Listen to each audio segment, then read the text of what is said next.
इस समय आषाढ़ मास की गुप्त नवरात्रि का परम पावन समय चल रहा है। आज दूसरा दिन है और इस नवरात्रि के अंदर हम प्रतिदिन दुर्गा सप्तशती का पाठ श्रवण करते हैं। अनेक भक्त दुर्गा देवी की तो पूजा करते हैं, लेकिन बहुत कम लोग ये जानते हैं कि माँ स्वयं किन शब्दों में अपनी महिमा का वर्णन करती हैं। और इसीलिए दुर्गा सप्तशती को सिर्फ एक ग्रंथ नहीं समझना चाहिए, अपितु स्वयं माँ भगवती का साक्षात स्वरूप समझना चाहिए।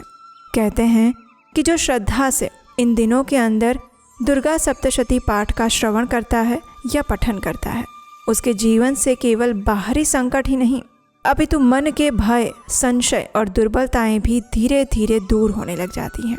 तो चलिए इस पावन समय के अंदर हम अपनी दुर्गा सप्तशती कथा यात्रा को आगे बढ़ाते हैं और सुनते हैं आज की दुर्गा सप्तशती कथा।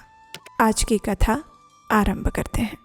दुर्गा सप्तशती पाठ, दूसरा अध्याय। देवताओं के तेज द्वारा देवी का प्राकट्य और महिषासुर की सेना का वध। मध्यम चरित्र के विष्णु ऋषि, महालक्ष्मी देवता, उष्णिक छंद, शाकंभरी शक्ति, दुर्गा बीज, वायु तत्व और यजुर्वेद स्वरूप हैं।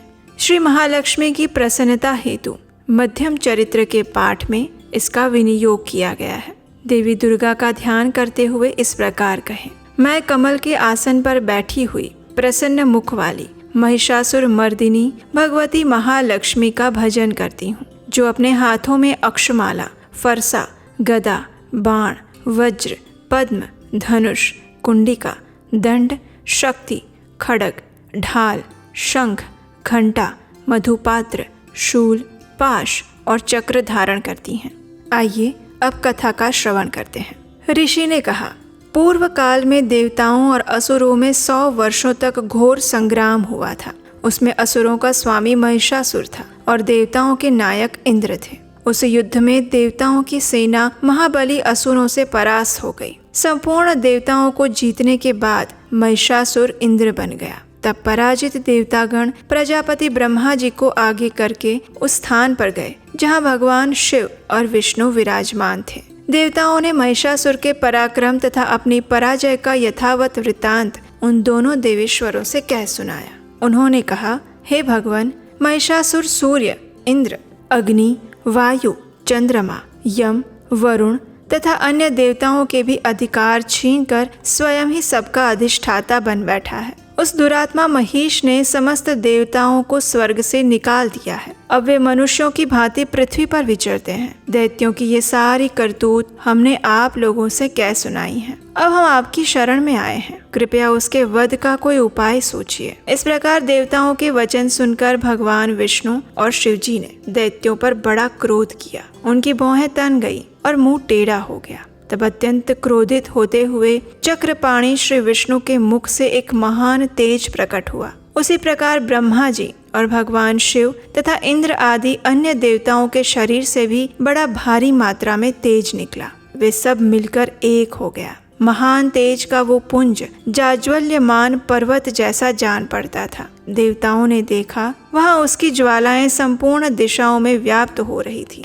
संपूर्ण देवताओं के शरीर से प्रकट हुए उस तेज की कोई तुलना नहीं थी। एकत्रित होने पर वह एक नारी के रूप में परिवर्तित हो गया और अपने प्रकाश से तीनों लोकों में व्याप्त हो गया। भगवान शिव का जो तेज था, उससे उस देवी का मुख प्रकट हुआ। यमराज के तेज से उसके सिर में बाल निकल आए। श्री विष्णु भगवान के तेज से उसकी भुजाएं उत्पन्न हुई। चंद्रमा के तेज से दोनों स्तनों का और इंद्र के तेज से मध्य भाग कटी प्रदेश का प्रादुर्भाव हुआ। वरुण के तेज से जंघा और पिंडली तथा पृथ्वी के तेज से नितंब प्रकट हुए। ब्रह्मा के तेज से दोनों चरण और सूर्य के तेज से उनकी उंगलियां हुई। वसुओं के तेज से हाथों की उंगलियां और कुबेर के तेज से नासिका प्रकट हुई। उस देवी के दांत प्रजापति के तेज से और तीनों नेत्र अग्नि के तेज से प्रकट हुए थे। उसकी भौहें संध्या के और कान वायु के तेज से उत्पन्न हुए थे। इसी प्रकार अन्य अन्य देवताओं के तेज से भी उस कल्याणमयी देवी का आविर्भाव हुआ। तत्पश्चात समस्त देवताओं के तेज पुंज से प्रकट हुई देवी को देखकर महिषासुर के सताए हुए देवता अत्यंत प्रसन्न हुए। पिनाकधारी भगवान शंकर ने अपने शूल से एक शूल निकालकर उन्हें दिया। फिर भगवान विष्णु ने भी अपने चक्र से चक्र उत्पन्न किया और भगवती को अर्पण किया। वरुण ने भी शंख भेंट किया, अग्नि ने उन्हें शक्ति दी और वायु ने धनुष तथा बाण से भरे हुए 2 तरकश प्रदान किए।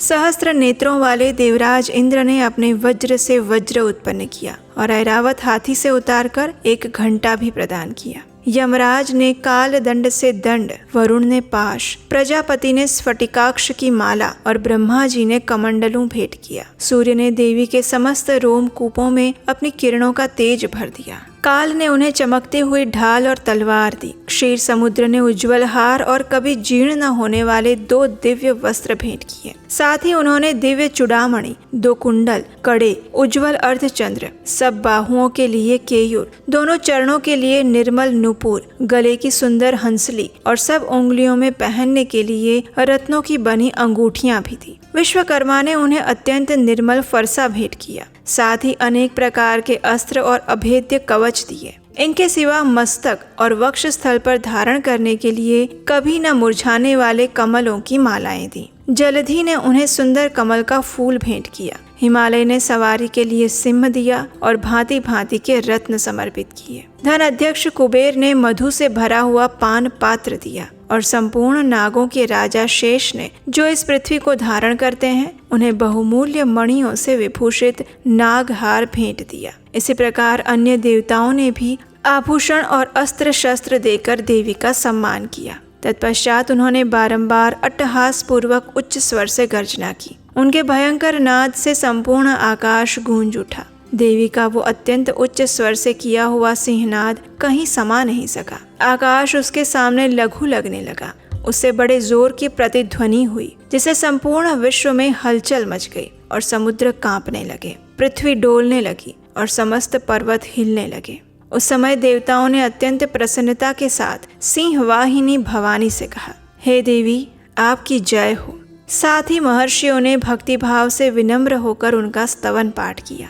संपूर्ण त्रिलोकी को क्षोभग्रस्त देखकर दैत्यगण अपनी समस्त सेना को कवच आदि से सुसज्जित करके हाथों में हथियार लेकर अचानक उठकर खड़े हो गए। उस समय महिषासुर ने बड़े क्रोध में आकर कहा, अरे ये क्या हो रहा है? फिर वो संपूर्ण असुरों से घिरकर उस सिंहनाद की ओर लक्ष्य करके दौड़ा और आगे पहुंचकर उसने देवी को देखा, जो अपनी प्रभा से तीनों लोकों को प्रकाशित कर रही थी। उनके चरणों के भार से पृथ्वी दबी जा रही थी। माथे के मुकुट से आकाश में रेखा सी खींच गई थी और वे अपने धनुष के टंकार से 7 पातालों को क्षुब्ध किए देती थी। देवी अपनी हजारों भुजाओं से संपूर्ण दिशाओं को आच्छादित करके खड़ी हुई थी। उसके बाद उनके साथ दैत्यों का युद्ध छिड़ गया। अनेक प्रकार के अस्त्र शस्त्रों के प्रहार से संपूर्ण दिशाएं उद्भासित होने लगी। चिक्षुर नामक महान असुर महिषासुर का सेना नायक था।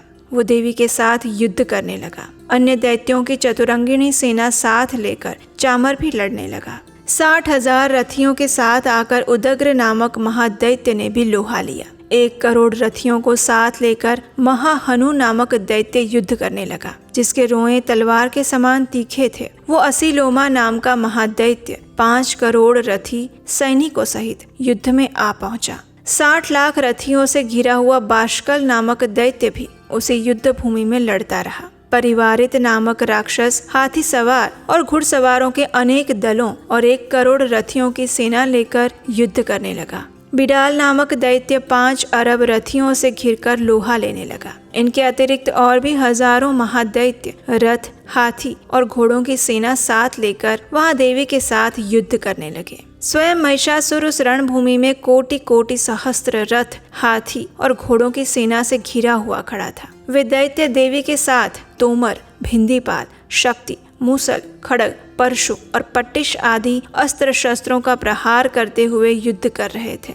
कुछ दैत्यों ने उन पर शक्ति का प्रहार किया, कुछ लोगों ने पाश फेंके, कुछ दूसरे दैत्यों ने खड़ग प्रहार करके देवी को मार डालने का प्रयास किया। देवी ने भी क्रोध में आकर खेल खेल में ही अपने अस्त्र शस्त्रों की वर्षा करके दैत्यों के वे समस्त अस्त्र और शस्त्र काट दिए। उनके मुख पर परिश्रम या थकावट का रंच मात्र भी चिन्ह नहीं था। देवता और ऋषि उनकी स्तुति कर रहे थे। और वे भगवती परमेश्वरी दैत्यों के शरीरों पर अस्त्र शस्त्रों की वर्षा करती रही। देवी का वाहन सिंह भी क्रोध में आकर गर्दन के बालों को हिलाता हुआ असुरों की सेना में इस प्रकार विचरने लगा मानो वनों में दावानल फैल रहा हो। रणभूमि में दैत्यों के साथ युद्ध करती हुई अंबिका देवी ने जितने निश्वास छोड़े वे सभी तत्काल सैकड़ों हजारों गणों के रूप में प्रकट हो गए और परशु, भिंदीपाल, खड्ग, पट्टिश आदि अस्त्रों द्वारा असुरों का युद्ध करके सामना करने लगे। देवी की शक्ति से बढ़े हुए वे गण असुरों का नाश करते हुए नगाड़ा और शंख आदि बजाने लगे। उस संग्राम महोत्सव में कितने ही गण मृदंग बजा रहे थे।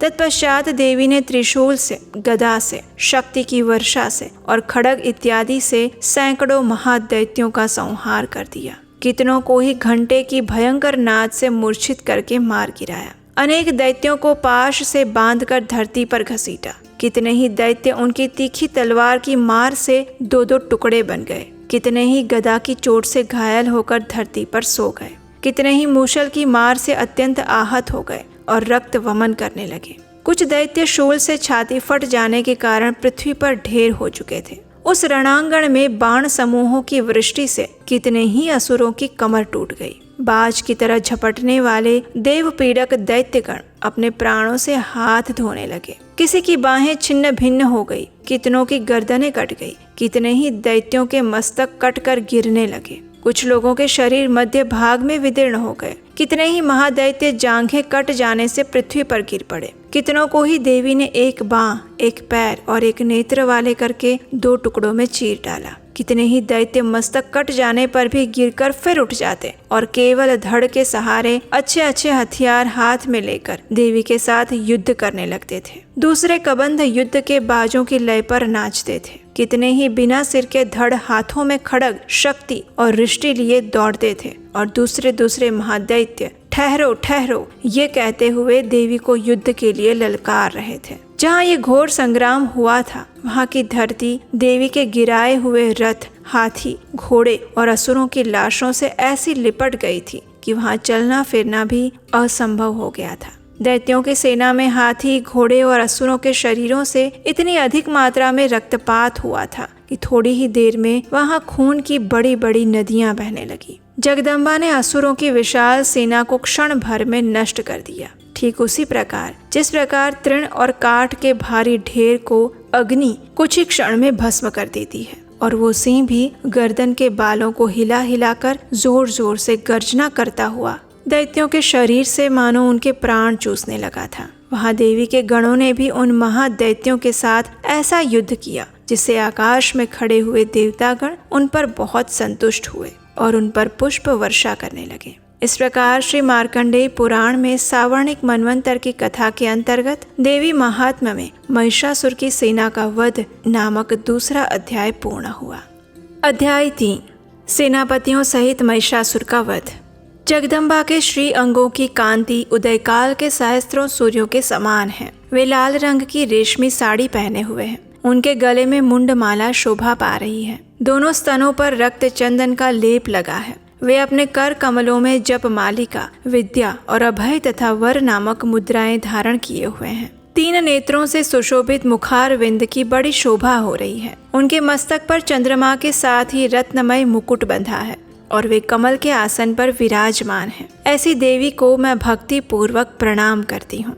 ऋषि ने कहा, दैत्यों की सेना को इस प्रकार तहस नहस होते देख महादैत्य सेनापति चिक्षुर क्रोध में आकर अंबिका देवी से युद्ध करने के लिए आगे बढ़ा। वो असुर रणभूमि में देवी के ऊपर इस प्रकार बाणों की वर्षा कर रहा था जैसे बादल मेरुगिरी के शिखर पर पानी की धार बरसाते हो। और तब देवी ने अपने बाणों से उसके बाण समूह को अनायास ही काट कर उसके घोड़ों और सारथी को मार डाला। साथ ही उसके धनुष और अत्यंत ऊंची ध्वजा को भी तत्काल काट गिराया। धनुष कट जाने पर उसके अंगों को अपने बाणों से बींध डाला। धनुष, रथ, घोड़े और सारथी के नष्ट हो जाने पर वो असुर ढाल और तलवार लेकर देवी की ओर दौड़ा। उसने तीखी धार वाली तलवार से सिंह के मस्तक पर चोट करके देवी की भी बाईं भुजा में बड़े वेग से प्रहार किया। हे राजन, देवी की बाह पर पहुंचते ही वो तलवार टूट गई। फिर क्रोध से लाल आंखें करके उस राक्षस ने शूल हाथ में लिया और उसे उस महादैत्य ने भगवती भद्रकाली के ऊपर चलाया। वह शूल आकाश से गिरते हुए सूर्य मंडल की भांति अपने तेज से प्रज्वलित हो उठा था। उस शूल को अपनी ओर आते देखकर देवी ने भी शूल का प्रहार किया। उससे राक्षस के शूल के सैकड़ों टुकड़े हो गए और साथ ही महादैत्य चिक्षुर की भी धज्जियां उड़ गई। वह प्राणों से हाथ धो बैठा। महिषासुर के सेनापति उस महापराक्रमी चिक्षुर के मारे जाने पर देवताओं को पीड़ा देने वाला चामर हाथी पर चढ़कर आ गया। उसने भी देवी के ऊपर शक्ति का प्रहार किया, लेकिन जगदम्बा ने उसे अपने हुंकार से ही आहत और निष्प्रभ करके तत्काल पृथ्वी पर गिरा दिया। शक्ति टूटकर गिरी हुई देखकर चामर को बड़ा क्रोध आया। अब उसने शूल चलाया, किंतु देवी ने उसे भी अपने बाणों द्वारा काट दिया। इतने में देवी का सिंह उछलकर हाथी के मस्तक पर चढ़ बैठा और उस दैत्य के साथ खूब जोर लगाकर बाहु युद्ध करने लगा।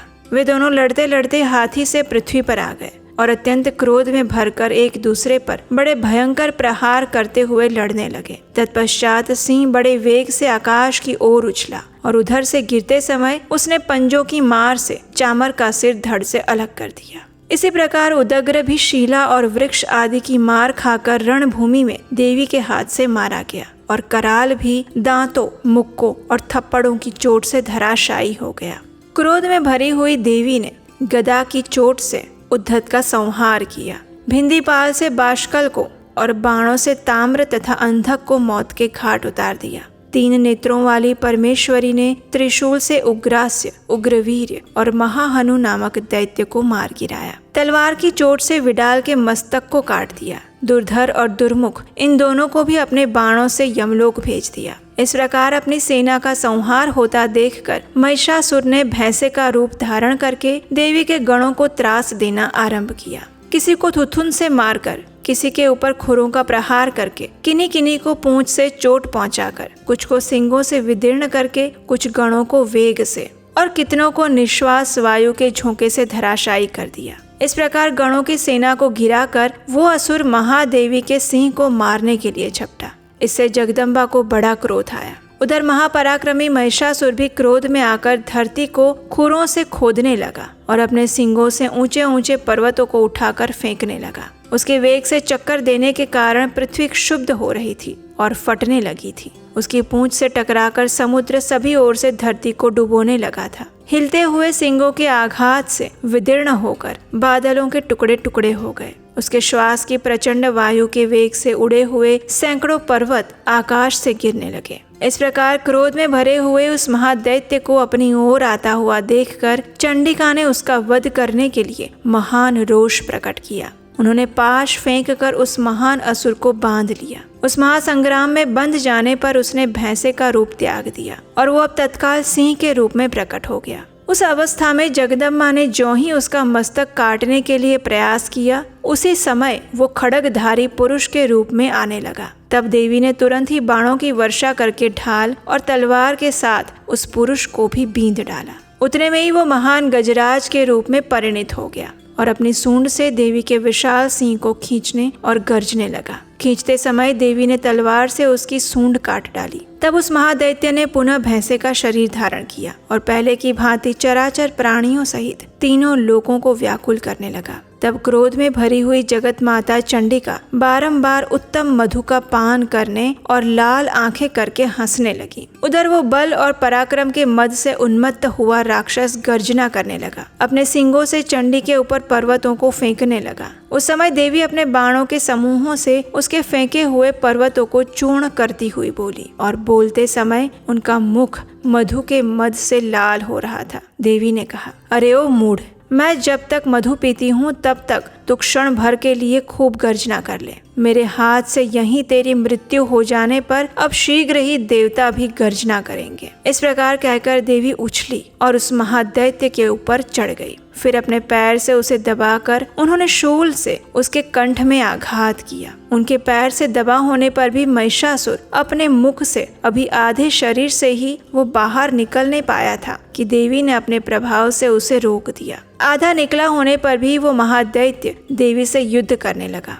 और तब देवी ने बहुत बड़ी तलवार से उसका मस्तक काट गिराया। फिर तो हाहाकार करती हुई दैत्यों की सारी सेना भाग गई। और संपूर्ण देवतागण अत्यंत प्रसन्न हो गए। देवताओं ने दिव्य महर्षियों के साथ दुर्गा देवी का स्तवन किया। गंधर्वराज गाने लगे और अप्सराएं नृत्य करने लगी। और इस प्रकार श्री मार्कंडेय पुराण में सावर्णिक मनवंतर की कथा के अंतर्गत देवी महात्म्य में महिषासुर वध नामक तीसरा अध्याय संपन्न हुआ।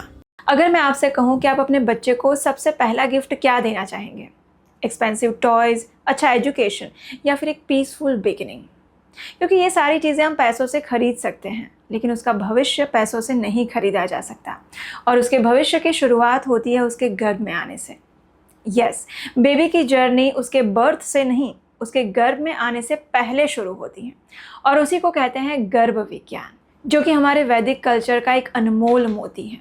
तो इसलिए अगर आप गर्भवती महिला हैं या फिर आने वाले समय में प्रेगनेंसी प्लान करने वाले हैं, तो आपके लिए मैं एक स्पेशल वेबिनार लेकर आ रही हूँ, गर्भ विज्ञान वेबिनार, जिसमें मैं आपके साथ शेयर करूँगी गर्भ विज्ञान के वो रहस्य जो आपको जानने ज़रूरी हैं।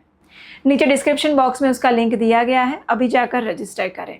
And I will see you there in live workshop.